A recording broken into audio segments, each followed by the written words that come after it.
This game, I actually found this at a Sam's Club, shockingly. I know that kind of sounds weird, but at this time we were kids. I remember going to one they had about 30 minutes from our house, and of course they have really cool setups back in the 90s. And at that time, I remember the Super Nintendo was a big thing. They're trying to sell it, all that stuff, promote it, and they had a whole bunch of accessories around it, toys, all these things in a kind of like circle. And I remember they really pushing this new game, and it was called Smash TV. Now at the time, you couldn't find anything on it. You just, it's kind of word by mouth, or you saw a commercial for something. But it's this time, there's so many games coming out, I didn't know what was what. I saw this, and I was just blown away by it at the time. We're going through Sam's Club, and I see this big old display, and it's promoting the Super Nintendo, and I didn't know exactly what game this was and, what they had. But I remember looking at the screen, and they had Smash TV on display. And I remember nudging my sister, I was like, look at this. This looks really fun. I've never seen a game like this at that time. Now, there was games prior that did the over the head, or whatever you call it, a sky view of something. Those weren't, I didn't play too many of them. I think like Bomberman kind of style. But to me, that was kind of new. I wasn't used to seeing games from that vantage point. Usually it's like side-scrolling is all mostly what we played. And the way it was playing and the way it looked, I was just kind of intrigued. Later on, we found it, and of course we got a copy to rent down the road, and we had a blast playing it. It's one of my go-tos. I didn't know this was in arcades at the time either. I never found an actual cabinet of this. But like I said, it's Super Nintendo at the time. A lot of new games are coming out for it, so we gave it a go.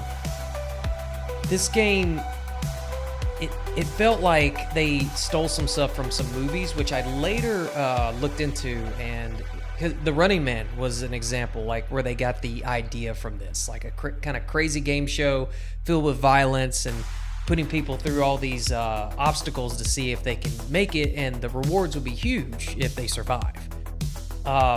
And also there was a little link. I remember the guy would come on there and say, big money, big prizes, I love it.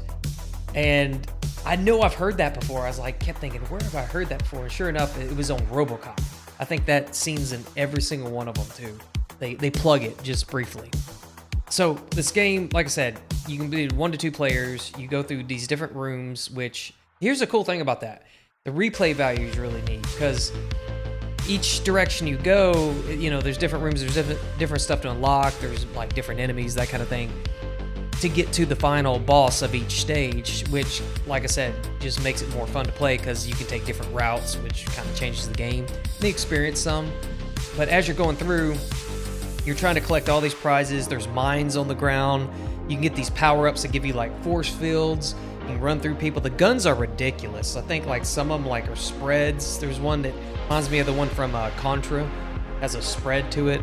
Now you don't get infinite ammo or anything like that. It's only like so much ammunition, but you get these frequently. It kind of, the game gives you that to do crowd control and get things off of you. But there's a lot of enemies that are deep, and you got it. It's like a run and gun. You're going all around the screen trying to dodge things and try to stay alive and collect as much rewards as you can. Kind of had like a military type feel to it, because I remember some guys were in tanks. Some enemies are harder to kill than others, and there's all these projectiles going all over the place, so you had to be careful like where you were going to run, or something bouncing off the wall.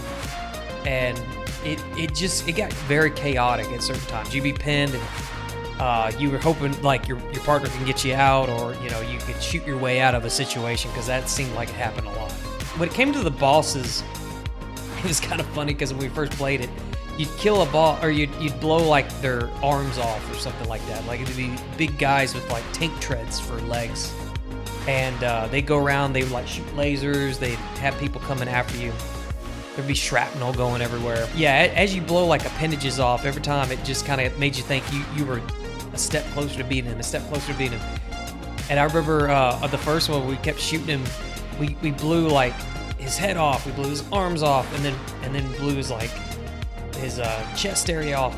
And it got to a point where like the torso explodes and then his head's on tank treads and he's still going. It's like, it felt like a transformer just going in the opposite way. Like you're just blowing up pieces of him and he just keeps coming and coming and coming. And finally, once you, I think, blow the head off of him at the end, he finally dies. But it's like these giant robots you gotta kill. And you get tons of rewards for it. And it kind of follows that same formula for the game. It's not like a really complex storyline or anything like that. It's really fun to pick up and go because there's not like much to it. I miss those kind of games. I miss the kind of like arcade styles where you didn't have to unlock a whole bunch of guns. You didn't have to lock a certain characters or anything like that. You just pick one and you go. It's kind of like on the verge of Contra or Metal Slug or any of those kind of games. Just fun to play with a friend.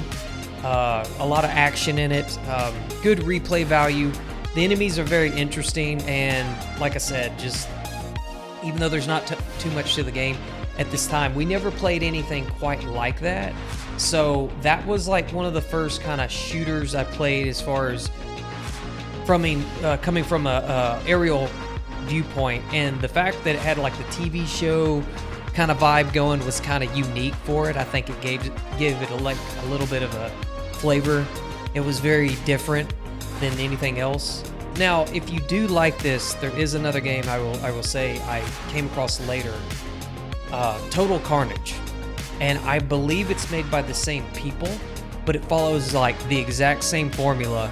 The only difference in that one is it's full-on military. I mean, it is like commando style. You're out there shooting all kinds of like forces and planes and all kinds of stuff like that, but it's definitely got that military vibe to it versus the game show.